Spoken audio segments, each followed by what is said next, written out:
Assalomu alaykum. O'tgan yili kotelni yoqishga keldik.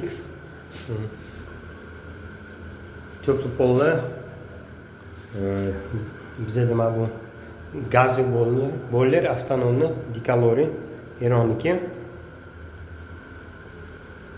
Tak, bizda bu ko'p polni liniyasi 3 etaj bitta 500 kvadrat xonadon. Ikkinchi bu radiatorni birinchi, ikkinchi etaj radiatorlari bor, nasosi. Vilski nasosli ishlatilgan ikkovi ham. Kotel Eurohot oddiy atmosferani ikkita qo'yilgan. 30 kilovatdan.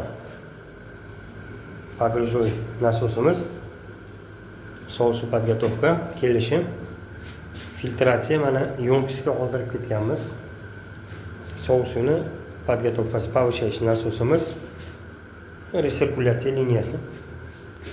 Bu ГВС 1-2-3.